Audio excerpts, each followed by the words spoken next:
Ai, omulaba fo mulungi ali ku Spark TV njagala kubeera nga tumne nkwanirizaako yenze wini success olunaku lwaleero ndi wamu ne Alex Mukulu agenda okubeera nga ate munnange ayisamu mu kwebyo bibadde bitambula mu industry bintu bibadde bingi bibadde bitambula mu industry ne kati bwe twogera zino essaawa tulina ebiri mu kutambula ebikyakutombabira abantu omuli okubeera nga ate munnange abakadde baffe abakadonka bali mu kubeera nga bakaabo bamala okubeera nga ate munnaye Kenzo ajja ayogera ebintu byayogera n'agamba munnaye omulembe guno eno ogwaffe gukoze nnyo okusinga ogwabwe andishuwa muzeeya agenda kubeera nga binywa bulungi nnyo then after tulina ebintu bingi nnyo sente za bloggers bazibawa naye ate sente ezinana kutuuka ate sikitegeera bulungi nnyo kasukwali eri agamba sente mama lozituwa naye ate meeting esembayo kuzifuna sizirabanga sente nyinyo ebintu bingi nnyo then ate n'ekirala ebya copyright bitabuse tusuubira ffenna okubeera nga copyright wano weetuuse etuusewo lwa Kenzo wabula ate abala bali mu kwogera otherwise njagala mwanirize muzeeya Alex Mukulu kyamuzeeyi bakinganya kumpita muzeeyi olidde sinze nkuzaala era muzeeyi kigambo kya Luswahili ennaku edda kyalinga kiwa abantu ekitiibwa naye olwaleero tekikyawa abantu kitiibwa oli agamba muzeeyi akolowooza oli musiru muzeeyi va mu kkubo mu Kampala muzeeyi va mu kibuga ngoba boda akuyitako kitegeera kati muzeeyi ffe kye tumanyi ekiwa ekitiibwa omuntu sikikyaliwo mummwe. Yes. Alex, ebintu bingi biri mu kutambula nga bwe mbadde nnyonnyola abantu twavaayo gye buvuddeko abayimbi ne bagenda ku parliament ne bajjulawo nga kye baagala kubeera nga etteeka lya copyright liyizibwa oba amendment ng'eyitibwa kaakati no munnaye twogera amendment kigambibwa mbono etteeka lyayitibwa naye ate omukulu tanaakubeera nga alisayiningako okubeera nga copyright egenda mu maaso. For starters tutandikiraawo kigenda yambira abayimbi kuba abayimbi bangi one tebategeera copyright abayimbi mostly saagala kwogera ku balala bannabitone kuba balala bannabitone sinaakuvayo kuwira babyogerako but abayimba mbaga twabitegeera abamu abatali team Eddie Kenzo but now Eddie Kenzo butulowooza ayina at least kyakozeeko. How do you see kigayambirawa bannabitone? Omanyi ekigambo copyright mu Luganda kitegeeza ki?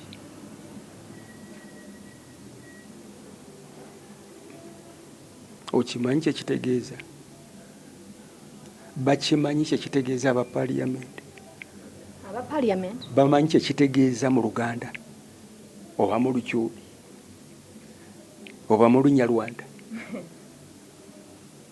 kakati oyisa otya ekintu ky'otomanyi kye kitegeeza mu lulimi lwo oba mu Luganda? Copyright kye ki?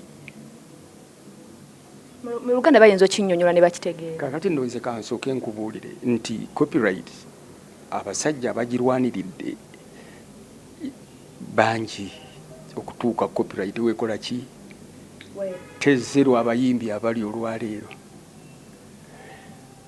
Industry ya entertainment eringa lire okuva ku batemuteewo mukasa abo abaana be batamanyi bonna abo eri mu 1800 ffe nga ababeerako n'emisomo egyo kakati lire ogimanyi emisinde nti muba bana n'okwata akati n'odduka n'okawa ki naye n'akola ki naawe n'okawa ki okutuuka kwakola ki asembayo kakati guli bwakuwa akati ate n'odde mabega n'omugaa nti musiru ani aba omusiru ku mwimbi?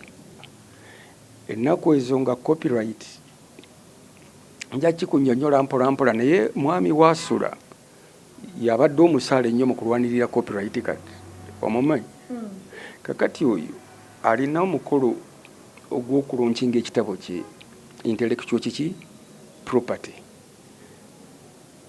Nina omukisa nti nja kubeerayo njagala okwogerako ku kigambo ki copyright saagala kati kubyogera bye ngenda kubanga nkola ki nga njogera naye mu bimpimpi nga nnyanguwa okukyogera nti yawulamu ab'ebitone abayimbi owulidde n'abafumi awo mmanyi obuzi tuyinza butabula owulidde mwe mulowooza nti bakoze nnyo nedda babadde boosted by the economy of the country. The 20s buli mukwogerako? Yeah.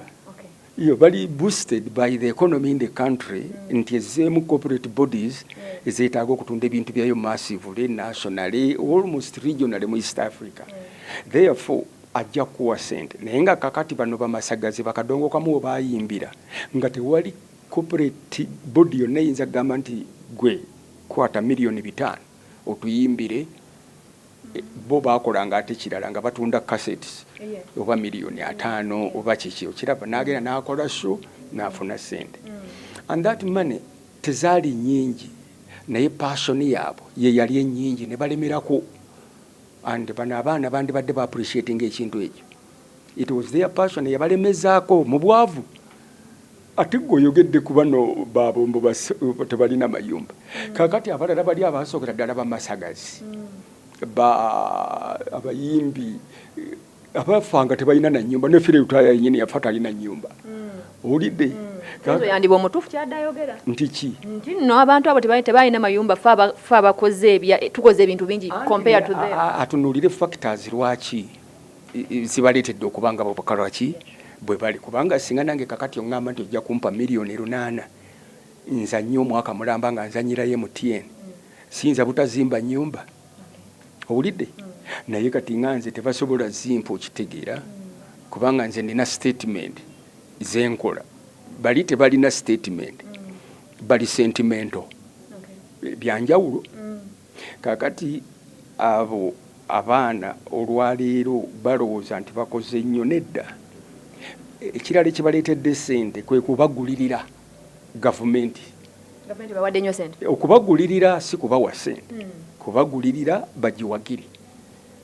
ne bawa ne sente ffe we twayimbira nga tosobola kuyimba gavumenti nti gavumenti ekuwe sente ogiyimbeko wali omusajja omu yekka gwe mmanyi yayimba obote bamuyitangane simanyani obote adongome Uganda Africa tutu oye oyo obote namusasula nga buli mwezi sirinje 10 okumuyimba yafaina kyalinawo kyolaba akyaliyo n'omusajja sorry sente ne wadde okay now comparinga guno omulembe gwa 20s n'ogwa comparinga ku guli ogw'ekyenda gwabo bo badde oyogerako nti bani oyina amanya gwadde nze kanjoge kuba ensinga okutegeera bapabul b'omugenzi Kafeero Sebata bamukabya njagala oguncomparing guliwo gali kusanga ogyeko akasente ebintu bwe bamala okubeera bafuna sente ezo entono ze baafuna balina kye baakolako balina amaka goolabako mbona at least gali bwe gati yadde si manene nga gaba Kenzo naye at least balina manya sorry ni Kafeero balina bazimba ennyumba zaabwe mu ngeri zaabwe ennyumba ennyangu yangu owulidde naye nga bwe gambye nti evolution kakati musician ekimuyimbisa either abeera pompous oba abanoonya popularity owulidde pompous abeera nga talina kyalimu popularity akola kyonna kyasobola to impress other people Alex ebintu byali mukunyonyola ndishuwa buli muntu yenna ayinza okubeera nga akitegeera yenna ali mu kulaba ebintu ebimuli mu kubeera mwogero oluusi muyinza okubeera munenya abantu naye ng'oluusi temumanyi tuli mu kugamba abantu balina ennyumba zaabwe naye ate omulembe ogwo ennyumba ze baazimba nga tezaalinga ezo ze muli mugambu nno balina zikkalina ziri eri twavuganga mayina abira ddala nga bano abazeeyi baalinnye gye gava essaawa tuli mu kwogererako mzee Alex kyeni mu kulowoozaamu essaawa tuli mu kwogerako Kenzo yayina akati azini atuukira omukulembeze w'eggwanga ye president w'abayimbi we twogera nabo abayimbi nga mwebali bana bakadonkamu because batabadde nga beerayo ku federation akati tekali mu ebyo bwebityo akasente naddemu kafuna muzeeyi Sebata asobola gundi kati ombuuza kubuulira artistic gundi zayinza okukola okuddamu okufuna sente lwaki taddamu kufuna sente because Kenzo balaba n'omulambo gufuna sente nga basonda amabugo naye omuntu akyali omulamu kubadde ki before concert yayita kyauti before concert ye yayita ina we tumulaba nga ali performinga abadde nga ali waka ikyo si kibi Kenzo yamukomyawo n'amugawe nakola kino ne bamutegekera concert Kenzo n'amutwala ku federation n'atandika okubeera nga bamuwaka sente kati yakaabye kati ne Sebata naye ayinza okubanga naye yeetunda kiki kye tuli naffe ddala kye tugamba nti kiri mu nsi yonna kaakati ng'abayimbi ba Uganda ako ke kati ke njagala Joshua Barak mpozi wawano wano ng'agenza atya mu nsi yonna era international local in fact ali ko nyote bamutegeera nyo local international ali ebyo atya ayimiridde atya as in financially what byonna ojja kuba kugolingira abantu abatuwuliriza obibawe kubanga omuntu ayinza okugamba mbu ali mu nsi yonna wano omuntu agenda mu nsi nnyo okutambula oba ssatu naga nti ze ntambudde amawanga mangi nnyo ntambudde ensi yonna ne Fire yayimbako oluyimba bwe luto nti amawanga ngatambuddemu nnyo nkumu sirina gye situuse naye nga yagenda wano Zaire wokka tulina okwongeramu ebyo ebyekiyaye biki naye ng'akati abayimbi baffe tebakola enough bano abaliwo kakati tebakola they don't work, they don't do anything. Badda wali ku stage ne babuukabuuka okimanyi owulidde choreography batono nnyo basoba basindi batono nnyo abakola choreography n'olaba nti akoze atya agezezzaako owulidde oluyimba teruli organized terulina structure oluyimba luteekwa okuba ne structure kyetuyita structure y'oluyimba olulungi zino tezirina ziri ku kufe nga tukiyita kijaluwa ekyedda sikomyawo ziri kuyiiya ziri beta so sikomyawo ziri olwani mukube peva waliwuliddeko beautiful song balubaninze anti omanyi UCC oba yalubaninze naye nze ndowooza nti bwe oyagala okuyigiriza omuntu obutawemula tomuwemula anti bwe oyagala omwana aleme kuwemula gwe tokubawo kigambo kyakuwemula oba tomubonereza nyalisa gwe yogera ekigambo ekirungi kyayinza okukopa n'akozesa mu kifo kyakiri ekyaki UCC okuwera abantu bano kituufu naye ate erina omulimu gwetakola kwe kupromotinga ennyimba ennungi enoonya mbi zokka buli kabi nti nga bajja ennungi ziriwa lwaki tebatuwanaffe abayimba ennyimba ennungi ate ne bagamba nti rediyo ze ziba zikuba zokka kuba nnungi lwaki banoonya olubi ne baluwera bapromotinga ennungi n'abaana abo abayimba ezo ennyimba ez'okuwemula abamu tebamanyi nti ebigambo bye bayimba byakuwemula abalala bamanyi yagala babayite babagambe kati no oluyimba olina kukola booti ebintu ng'ebyo nze nkugambye wabaawo oluyimba katugambe nga mwe kati ku rediyo omuba ku TV ne muteekawo puroguramu ng'egamba nti ennyimba ennungi nojja noga nti luno oluyimba lulungi olw'ensonga gundi ne gundi ne gundi ne gundi kwegamba abantu ne bayiga ennyimba ki ennungi naye bano abaana tewali abagamba nze nkola n'abaana abasukka 10 tebalina kyebamanyi nyimba tebamanyi malubuuzi tebagamanyi kizi byonna naye ate tobanenya nze sibanenya nnyo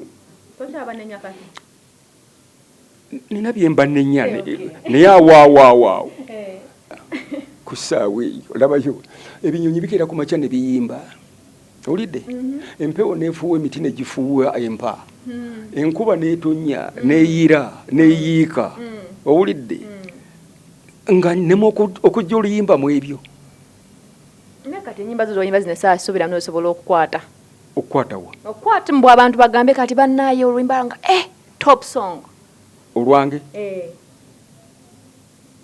naye okimanyi nti nze siri muyimbi oba tokimanyi I'm not a musician.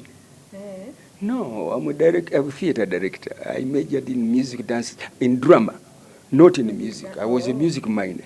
Music mukolera to accompany my song, my praise. Yachovola banze sobola kuba dance because music wange tosobola muzinirako. Agamba zino wako kwefa bakulako. Tosobola. So wakuwuliriza.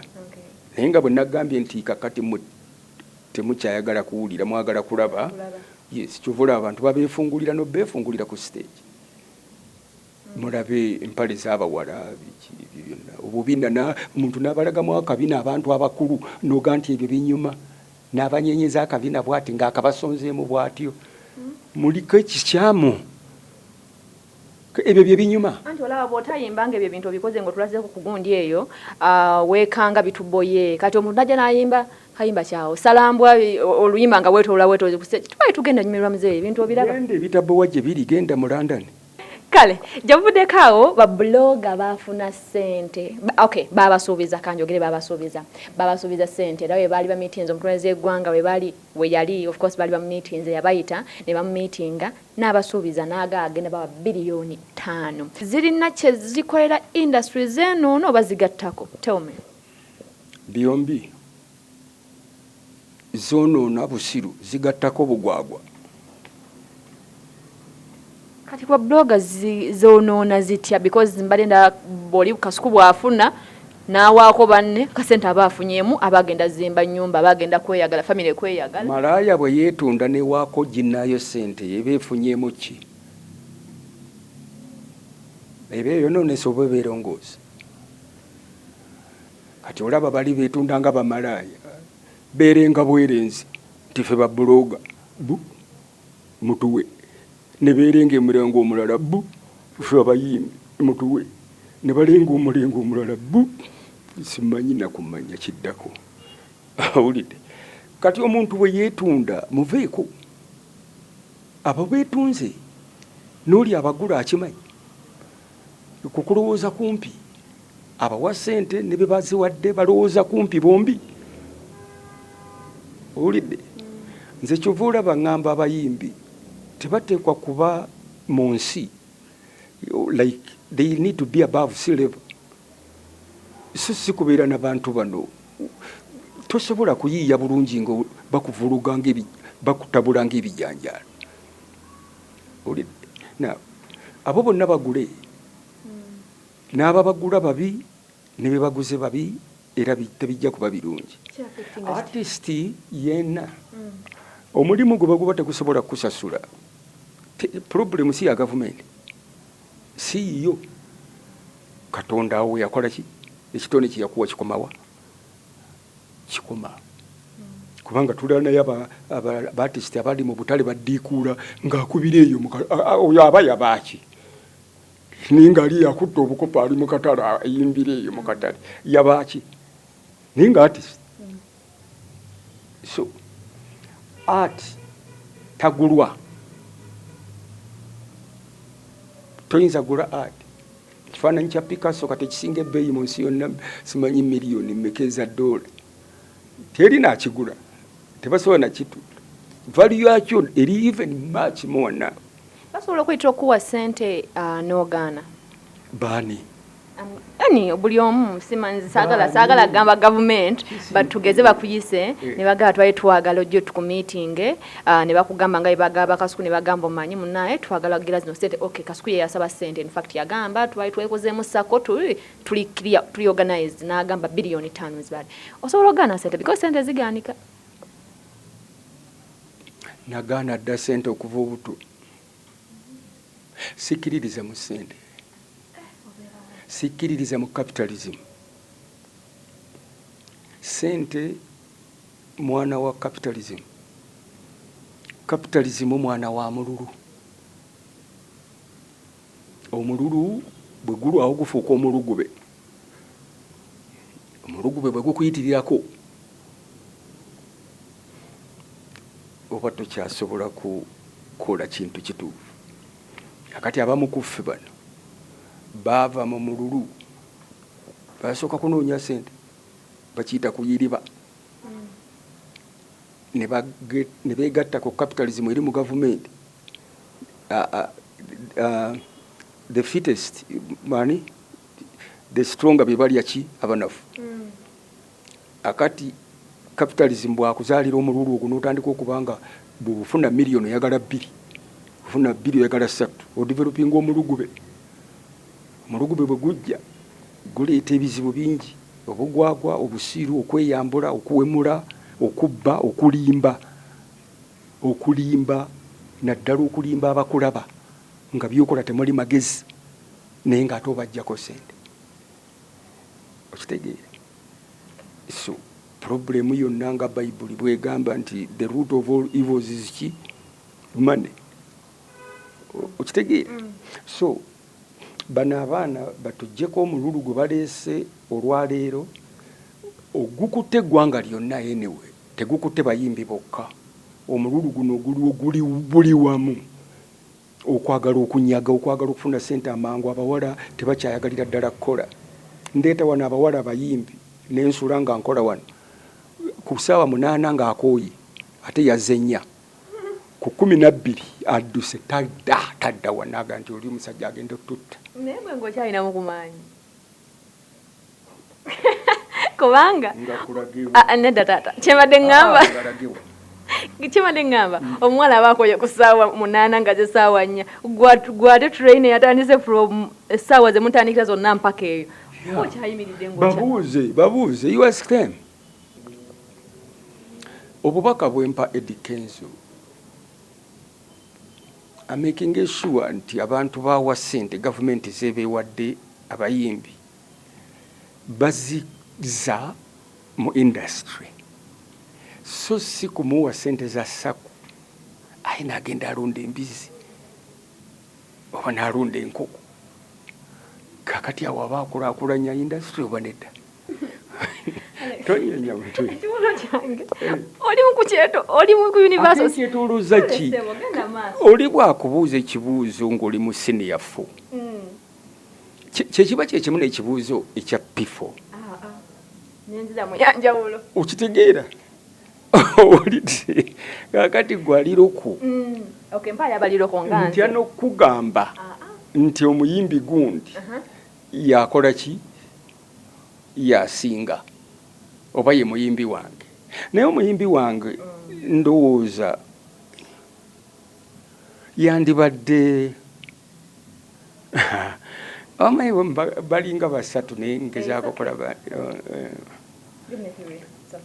basatu bangi ate nina okulowooza ennyo kubanga bajja kunzirira bagende nti kiki omuyimbi banne kankubuulire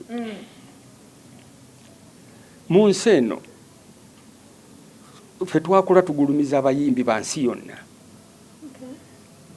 Sikulimba abo abasajja bonna bafire baani kati babbire mbalira abo bonna nga tetulowooza nnyo byawano era nga abantu balowooza genda Japan biki okiraba abayimbi nga betukopa Temptations kuva mu America. Yes, abasajja betukopa ba Armstrong, James Brown nga betwegomba ba Michael Jackson, Elton John. Kakati nva nti eyo nenzikirire kanyanga simanyi wa kanyango bagenda okitegeera ekyannema nga ndi muto nkiddemu mu myaka gino nzire wano ku Lokoddiiru. Tweyanziza nnyo obuddewo taata, ekibuuzo nkibuddeko, tweyanziza nnyo obuddewo. Alright, thank you so much guys for watching. Ndowooza tugenda kwasisinkana olunaku olulala, mubeere bulungi, mweraba.